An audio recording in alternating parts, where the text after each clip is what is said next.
চীনের পিকিং বিশ্ববিদ্যালয়ে কথা বলছেন প্রধান উপদেষ্টা ডক্টর মোহাম্মদ ইউনূস। সরাসরি যাচ্ছি সেখানে।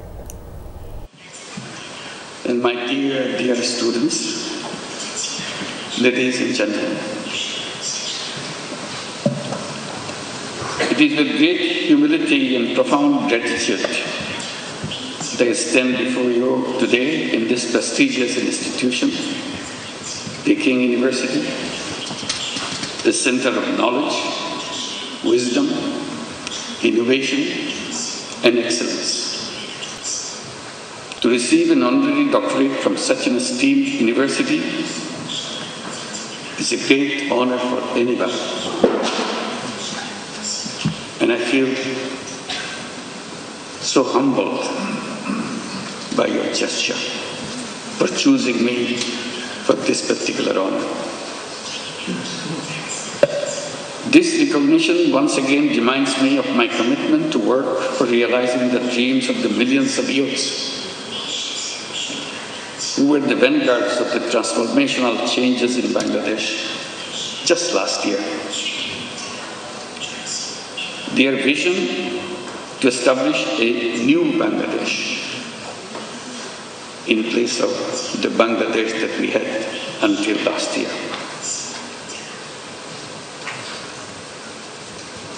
A new Bangladesh which will be free from poverty, hunger, unemployment, and destitution.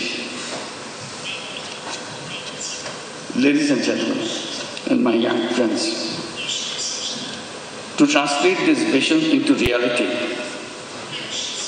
we are embarked on a series of reforms to make governance transparent and democratic, to ensure economic policies which are inclusive, and to guarantee that every individual has equal opportunity to flourish. Our reform initiatives are at the top of our priority. Our goal is definite. Our work plan is exhaustive. For building a stronger and more resilient Bangladesh, we emphasize economic transformation through entrepreneurship, greater investment in education and technology, and a stronger international cooperation. Distinguished guests, I have a deep and personal attachment with Peking University. Back in October 2006, I had the opportunity to be appointed as the honorary professor. To me, today's conferment is more than a personal honor. I see this as a recognition, as an acknowledgement of the resilience and courage and determination of the people, especially millions of women and young entrepreneurs who continue to prove that no challenge is too big when they are given the right opportunities to develop and break the shackles of poverty and marginalization. Throughout my journey, from being an economist to founding 𝗥𝗶𝗴𝗵𝘁𝘀𝗶𝐿, from pioneer microfinance to advocating social business, my core belief has remained the same. People are not poor because they lack of skill or ambition. They are poor because the economic system has never given them a fair chance. So poverty is not because of something lacking in the person. It's not their fault. It's the fault of the system that we built for ourselves. That causes poverty. That causes all the problems for human beings by wrong thinking. And I blame myself for being part of that institution, academic institution, where we pass on this wrong knowledge to this next generation. So I plead guilty that we have not been able to change those ideas, wrong ideas, which make people suffer.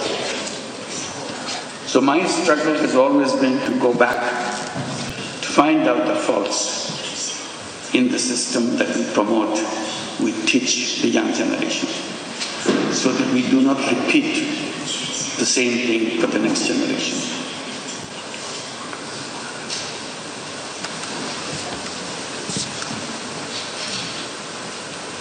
It is designed to serve only the wealthy, not the poor. That realization led me to create an alternative, one where even the poorest individuals could access the services of the institutions which are created for people.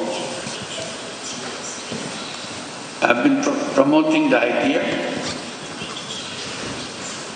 to let the young people come to the universities, get good degrees from good institutions, and then go to the job market to become job seekers. I have been telling that this is a wrong idea. Human beings are not born to become job seekers. Job is a wrong idea. Human beings are creative beings. They enjoy doing creative things. Job is a negation of creativity.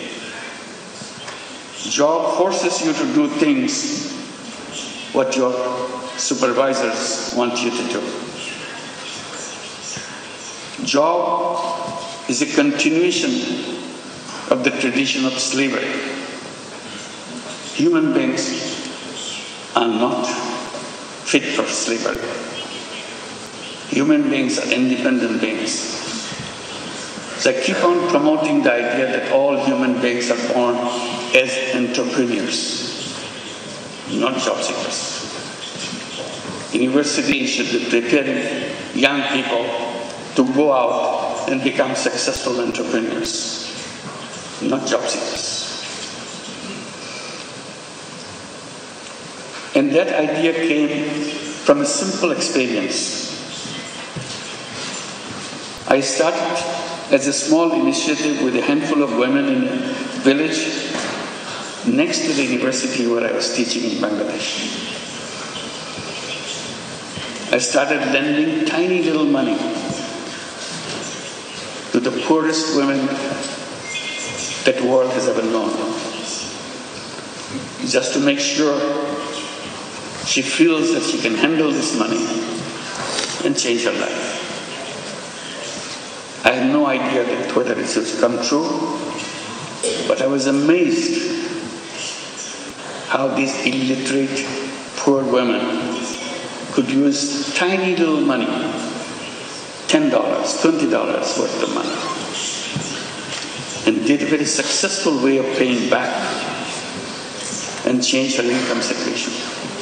And she continued to pursue them round after round and change her life. And it turned into millions of women all over Bangladesh, and with perfect effort. That convinced me totally. All human beings are entrepreneurs.